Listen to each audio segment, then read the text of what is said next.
Welcome back inside UD Arena. It's the 102nd Boys Basketball State Tournament.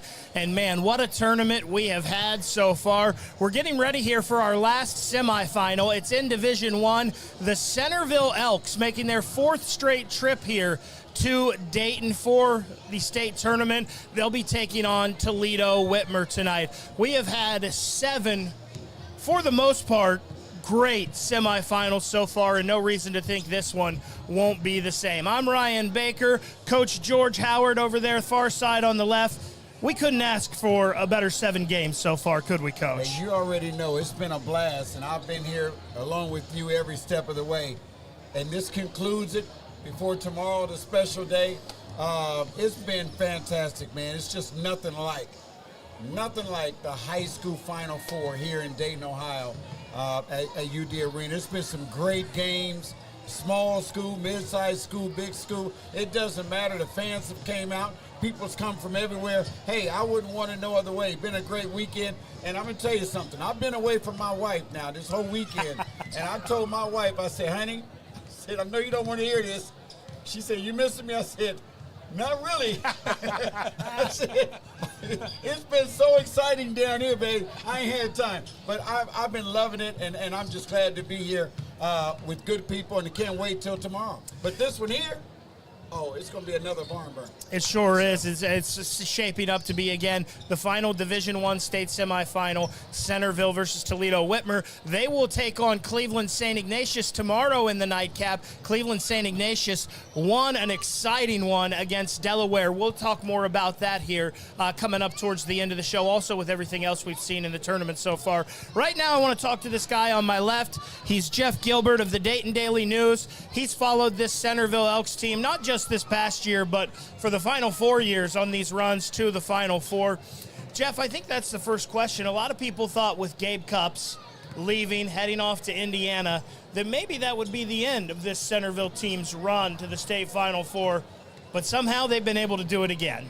Yeah, they've really come together here late in the year. Just a team that, Coach Cupps has just really focused on what do we have to do to get better, that type of thing. And defensively, they're really good right now.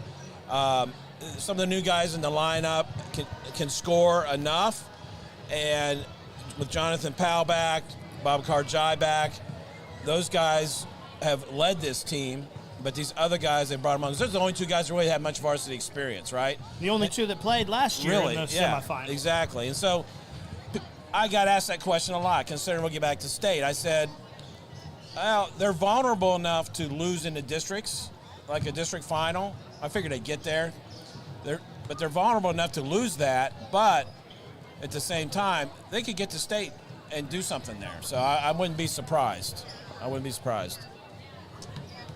let me ask you a question. You follow Centerville, and I have too. I know Coach Cupps very well, and probably not you being down in Central Ohio. I follow more Central Ohio teams and Northwest Ohio, Northeast Ohio. But how would you compare this year's team to last year's team? Team 2 years ago. They're different offensively than mostly. I think defensively they're kind of the same. I mean, nobody was any better guarding the ball than Gabe Cupps. But these guys have come together and guarded the ball well. Offensively, when you take a point guard out like that, you have to find a new identity. You got to figure out who can do things. And I think Eli Greenberg has done a really nice job running the show for them. I think Jonathan Powell has done a really good job of not forcing shots and waiting for the game to come his way. And a lot of times that's in the second half. He might have 4 points the second half tonight and end up with 20. That's the kind of way he's been playing.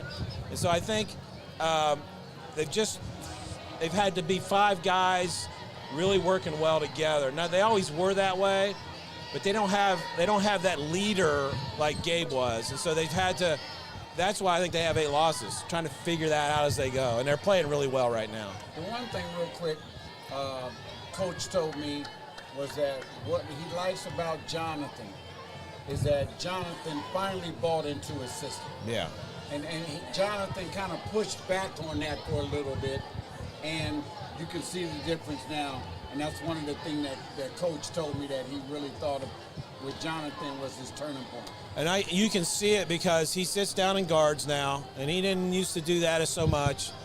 And you watch him, because everybody's trying to keep the ball out of his hands. Nobody wants him open at the three-point line when you're playing them. And you watch him run hard off of screens. Watch him work really hard without the ball to get open, to get that shot. And I saw him play as a freshman for CJ. He was here that year too.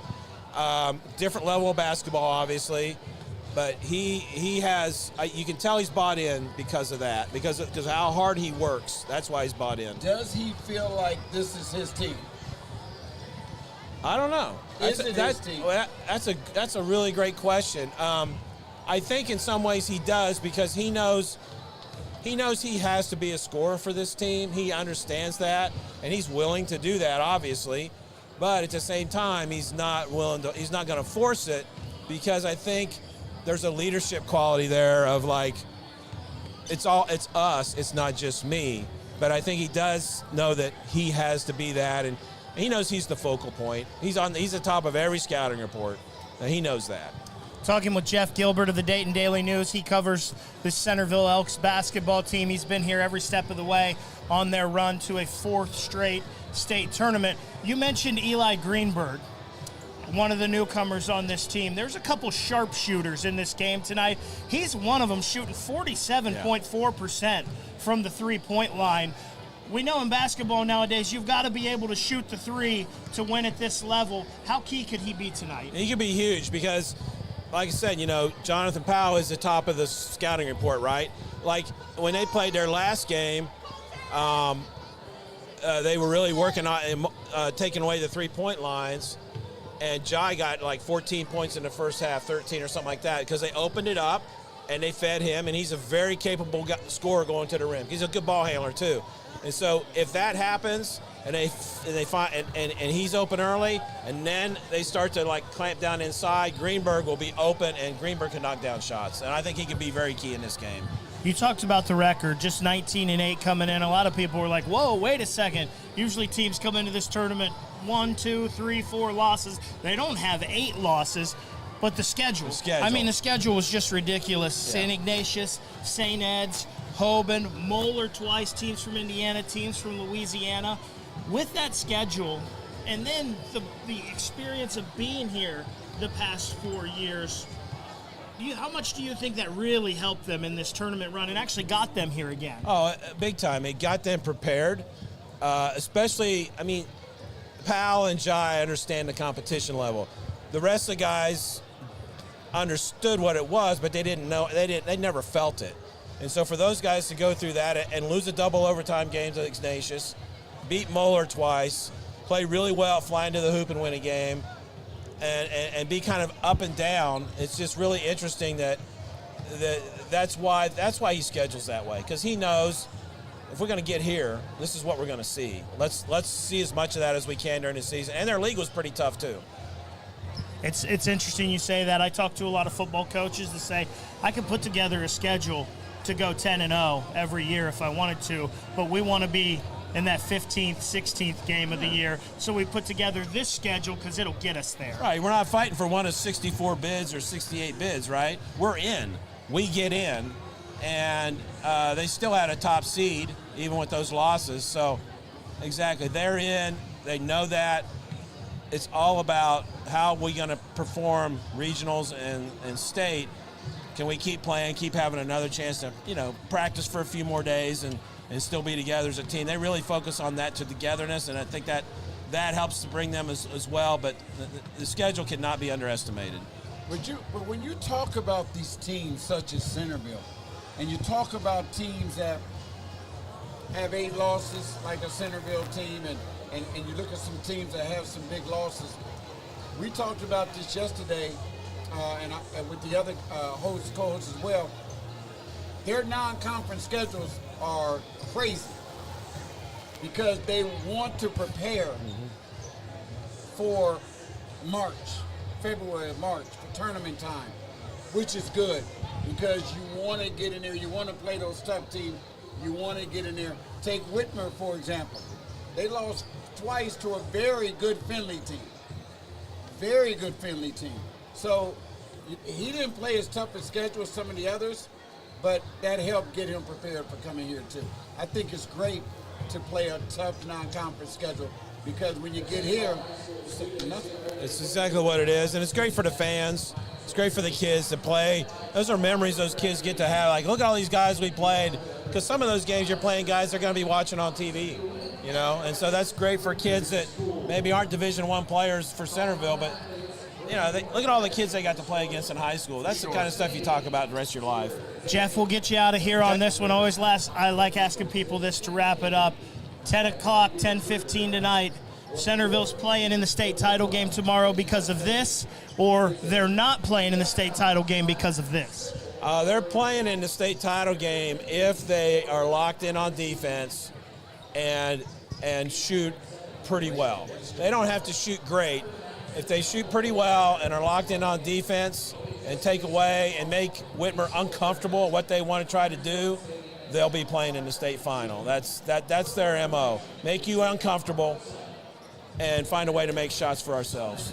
Well, Jeff, thanks so much for taking a little bit of time here pregame and talking with us, talking about the Elks. I hope you're right about a state championship run again tomorrow. All right, thank you. That's Jeff Gilbert of the Dayton Daily News. He's going to get out of here, and we're going to bring in Steve Junga of the Toledo Blade here in just a second. All right, great.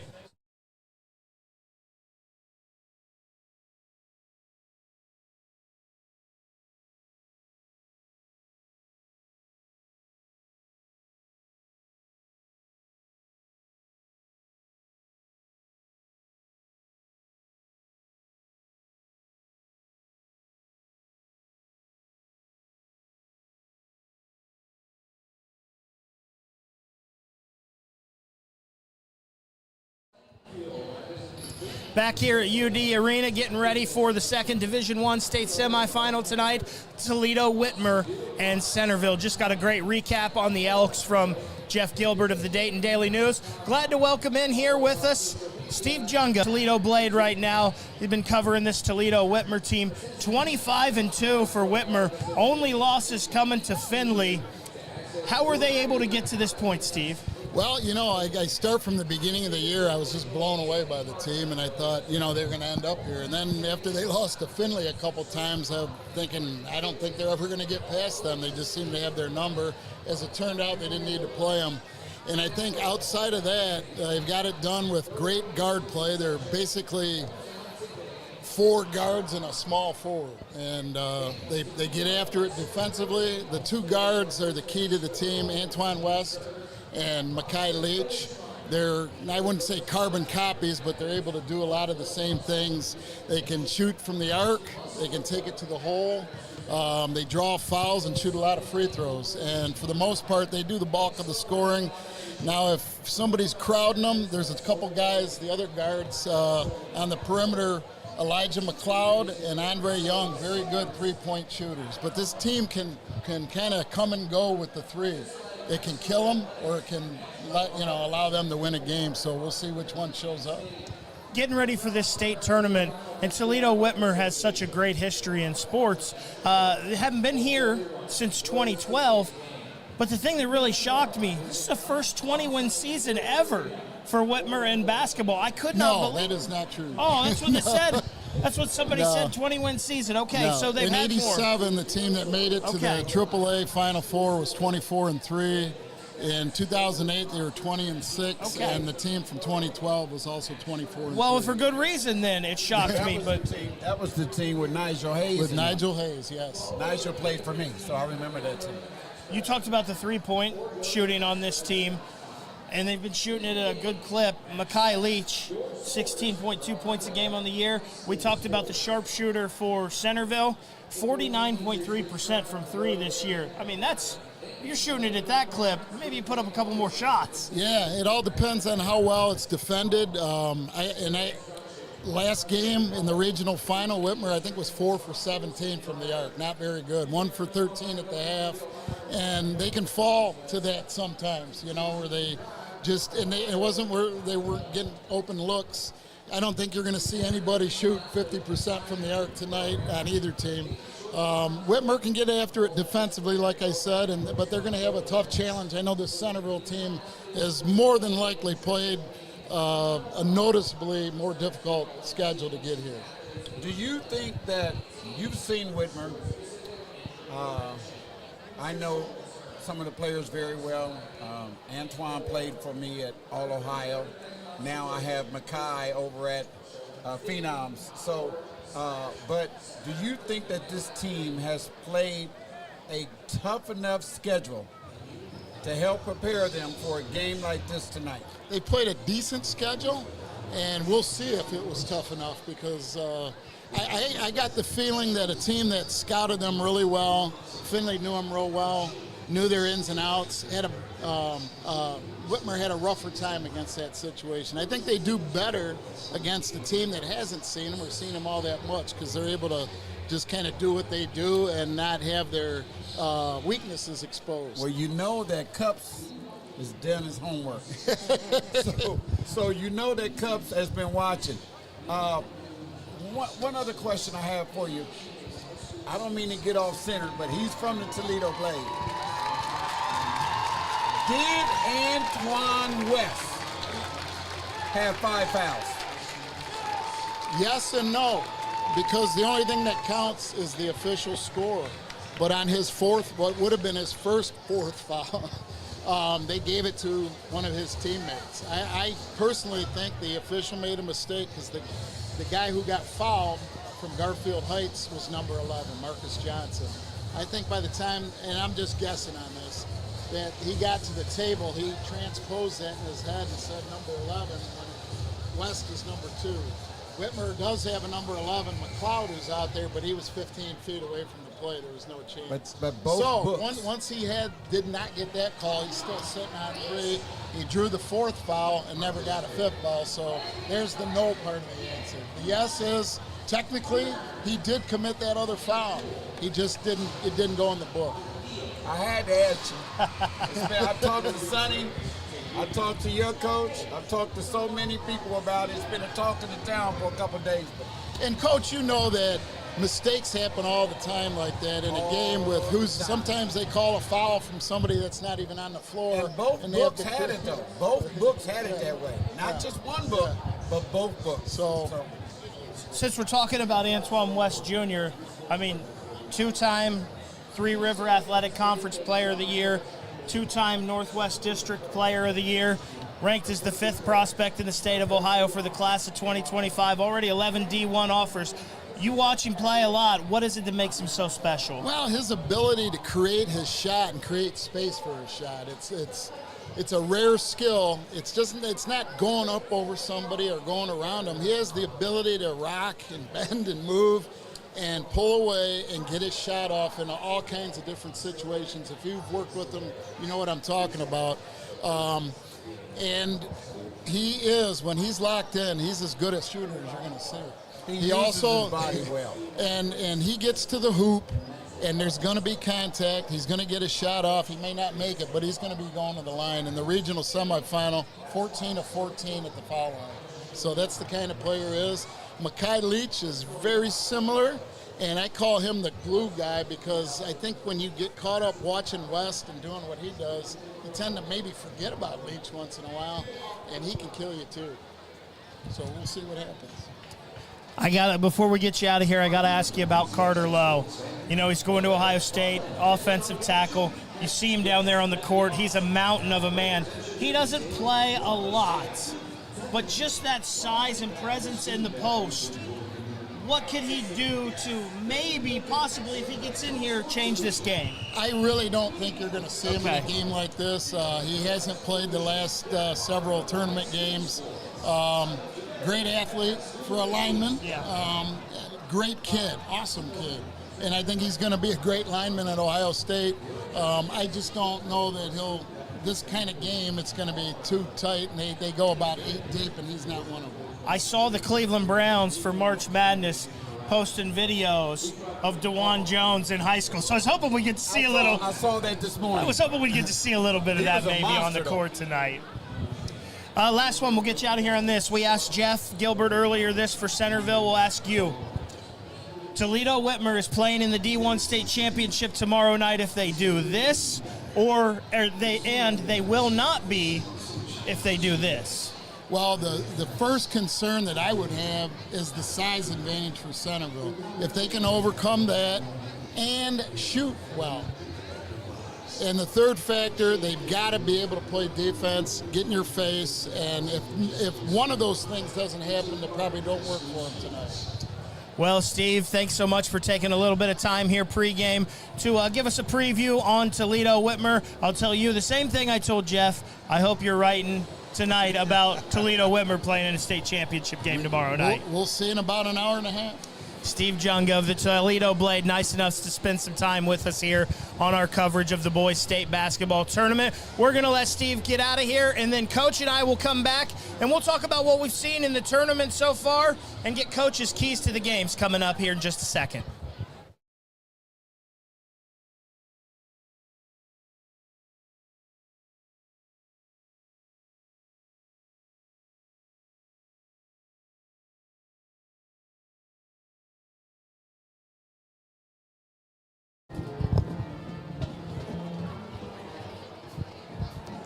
A big thanks to both Jeff Gilbert of the Dayton Daily News and Steve Junga of the Toledo Blade for giving us a preview here on tonight's second Division I state semifinal. Toledo Whitmer and Centerville, the last semifinal. Kind of hard to believe. We're almost through 2 days here already, Coach, of some really great basketball action here at UD. Yeah, it's been some great basketball, and that last game was really, really nice. You didn't know what was going to happen. Hayes pulled away. Ignatius came back. Hayes pulled away. Ignatius jumped back on him. But what I loved about what Ignatius did, this is all coaching. They called a timeout, and they came out, and they put pressure on the ball, full court pressure, and they trapped the ball. And Delaware Hayes, it confused them. They turned the ball over 3 or 4 times, and they missed a free throw, and it just caught up with them, and Ignatius pulled away and got the victory. Coach, I want to ask you about that because when we were talking about the game before that last game, Delaware Hayes was making their first trip ever to this state Final Four. St. Ignatius had been here 3 of the last 4 years. We saw the beginning of the game. St. Ignatius got out to a fast start. Delaware got their legs under them, and they came back and made it a game.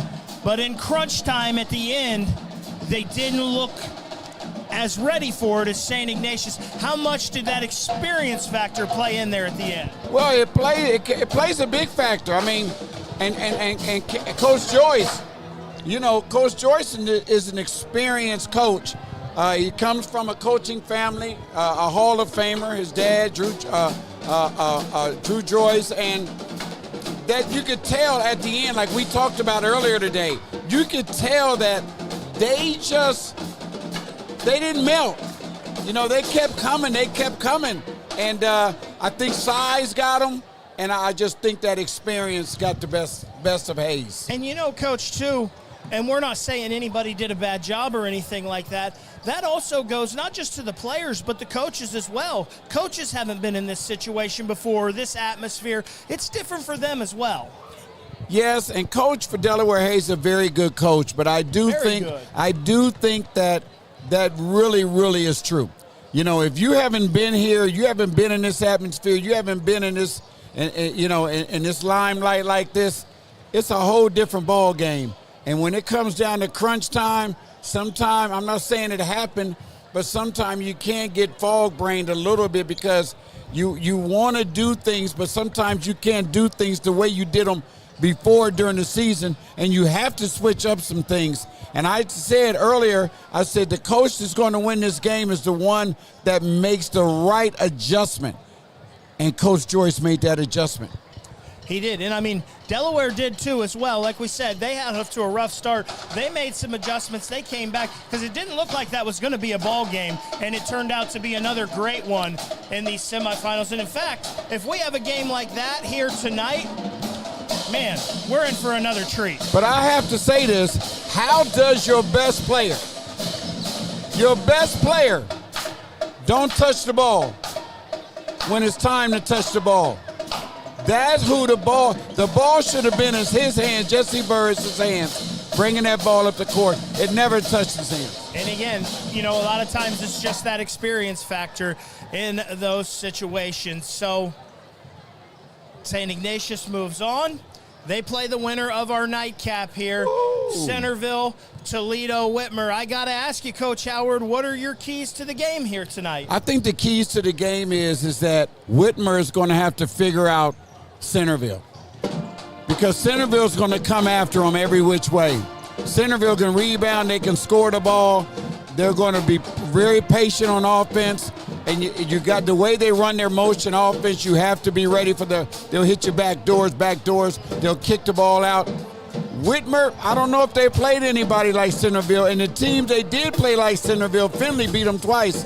So we'll see if Whitmer has a game plan and what adjustments that coach made for Centerville. And we've already talked about some of the players with Jeff and Steve earlier.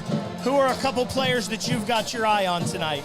Well, you got to look at the big boys now. You got to look at Powell for Centerville, and you got to look at West for Whitmer. And, you know, hey, listen, the stars come out at night. You know, big-time games is for big-time players. So we're going to see which big-time player shows up tonight and the supporting cast. And whichever one does, we'll be talking about it tomorrow. 7 state finalists, we already know. There's one more to figure out, and we're about to do that here at the University of Dayton Arena. Will it be Toledo Whitmer, or will it be Centerville playing in that Division I state championship tomorrow? Now, I'm going to ask you what you asked everybody. I'm going to ask you. Give me a prediction. I tell you what, we talked about it in the last game with St. Ignatius and with Delaware. And I really think in that final moments of that game, the experience factor of being here played a big part. Coach Cups has been here before. Only Powell and Jai really played last year here. But this Centerville team, they've played big games. We talked about that schedule. I just think that stuff really helps. And I think we're going to see the Elks playing St. Ignatius tomorrow night. All right. That's his pick. We're going to figure out, though, for sure here in just a couple minutes. Reminder, if you would like to watch the game tonight, it is on Spectrum News 1. Or if you can't do that, you're only by your phone or you're in your car, you can get the OHSA radio network wherever you go. Just go to the OHSA webpage, ohsaa.org, click on the radio network, and you will find a link there to the live audio from the radio network broadcast. So again, Spectrum News 1, search OHSAA Radio Network, and click on the live audio link.